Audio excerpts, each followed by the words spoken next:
All right, guys. It's an honor to be here. I haven't been here in a couple of months, so it's good to see everybody. Hey, can everybody hear? Raise your hand if you can hear. Volunteers, set a good example. You got to stop what you're doing and pay attention. I've watched everybody else preaching, and it bothers me that the volunteers don't stop. If you don't quit talking and everything, you can't expect everybody else to. And really, in a way, this is kind of for us a little bit more. I know you guys like it when I have those sermons because they can't all be nice. They can't all be warm and fuzzy feelings. You have to preach the truth, the whole truth. All right, so is everybody ready? Everybody ready to strap in? And it might get a little rough for a minute, but it'll be all right. Everybody okay? All right. I'm going to throw out a scenario here. I want to see if it disgusts you guys kind of like it does me. With all the presidential stuff going on,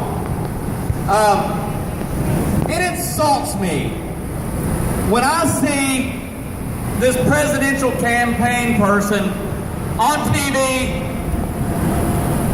hugging a veteran, smiling at the camera, love these guys, and then they walk away. Or they're holding a baby, and they're like, oh, I love kids, oh, they're the greatest thing. And they walk away, and there's nothing that says they love children. They say, we care about the homeless, we care about poverty, we care about all this stuff. But they walk away, and absolutely nothing says that what they just took a picture of and showed you is true. Does that disgust anybody else? Raise your hand if that bothers you, if that truly bothers you to see that. All right.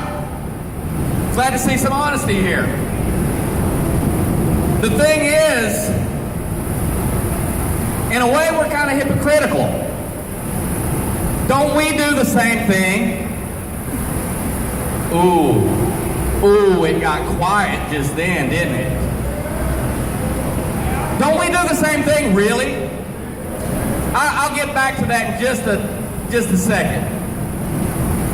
Used to, I would read things in the Bible, and then I'd read something else. I'm like, well, that's kind of a contradiction. Has anybody ever done that? Read things that you thought were a contradiction in the Bible? Okay. There are no contradictions, by the way. We'll touch that in a minute, too. Back to the politicians. Let me bring this a little bit closer to home for some of us. Everybody listening? Yeah. All right. How many of us do some good things for people that we got to announce it to the world? I got to get a selfie with me helping this homeless person right here. Give him $1. I need to get a selfie because I just saved these. Oh, I'm sorry, I didn't save them. Glory to God, Jesus. We just saved them. Ooh, it's quiet. Ooh, it's quiet in here. How many of us do that? How many of us do nice things for people, but it's not enough to do the nice thing? We got to get a pat on the back to go with it. Ooh, we don't like that.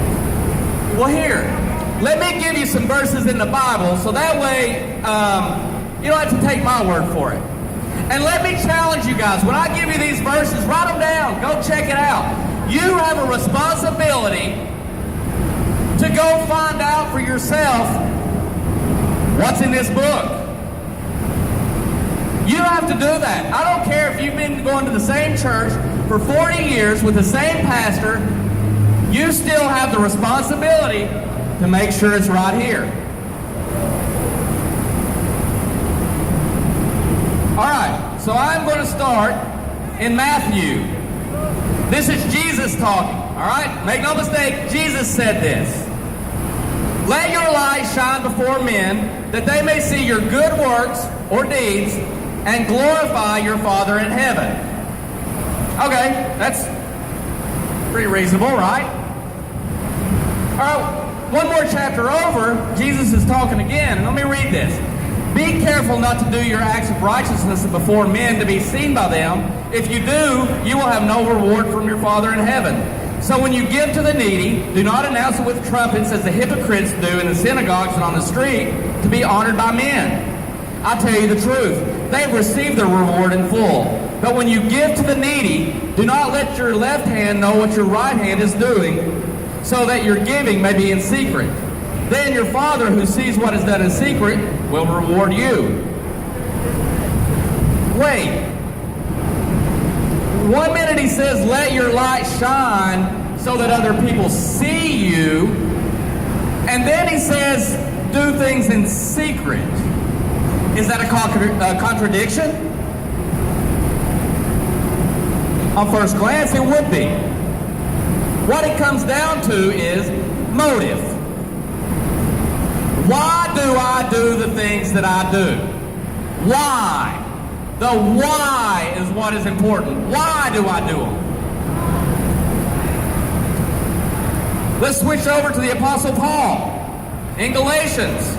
He says, am I now trying to win the approval of men or of God? Or am I trying to please men? If I were still trying to please men, I would not be a servant of God. Then he says in Thessalonians, and I want to read this one. This stood out. We had previously suffered and been insulted in Philippi, as you well know. But with the help of our God, we dared to tell you his gospel in spite of strong opposition. For the appeal we make does not spring from error or impure motives, nor are we trying to trick you. On the contrary, we speak as men approved by God to be entrusted with the gospel. We're not trying to please men, but God, who tests our hearts. You know we never use flattery, nor did we put on a mask. God is our witness. We were not looking for praise from men, not from you, and not from anyone else. There's the difference. There's your explanation. There's no contradiction. It's your motives. So let's ask another guy. Solomon, King Solomon, the most wise guy ever, right? Proverbs 21. Verse 2 through 3. All a man's ways seem right to him, but the Lord weighs the heart. To do what is right and what is just is more acceptable to the Lord than sacrifice. Okay? Let's go to the big man upstairs. Let's ask God. What does God have to say on it? Jeremiah 17:10. I, the Lord, search the heart and examine the mind, to reward a man according to his conduct, according to what his deeds deserve.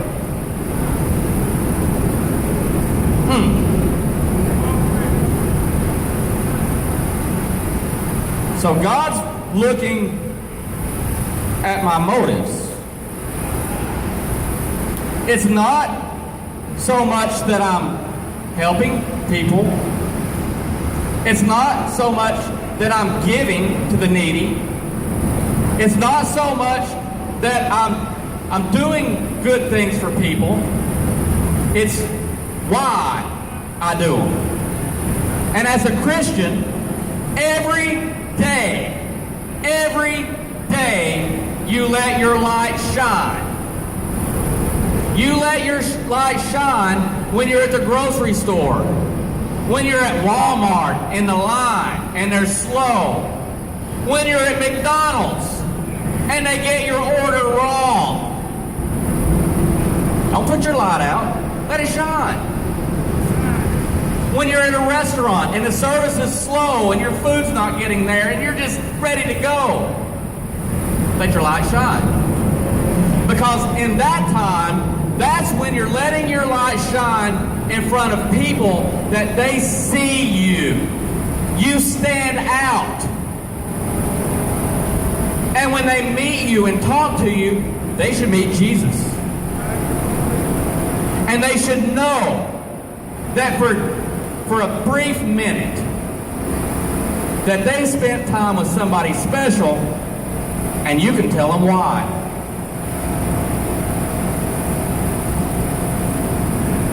We don't have to publicize everything we do. We don't have to take a selfie to make sure everybody sees that we're good. We don't have to go out and tell everybody all the good things that we do. If you let your light shine, everybody's going to notice, and God's going to reward you. I would much rather a church full of Christians hate me, but I get God's rewards, than to make them happy and know that I missed out on what God had for me. And it's a choice. So, part of my prayer, what our prayer should be, is in Psalm 139, verse 23 through 24. Search me, O Lord, and know my heart. Test me and know my anxious thoughts. See if there's any offensive way in me, and lead me to the way everlasting. That should be our prayer. That should be our prayer, that the Lord would search our hearts, search our motives, and if there's anything that's not from Him, take it away. Take it away. So I'm going to issue a challenge this week for everybody. Is everybody listening? This week, I want you to let your light shine before men so that they will see your good works and glorify your Father who is in heaven. Can we do that? All right. Thank you guys for being here. We're going to say a quick prayer. You want to come up? Everybody take off your hats.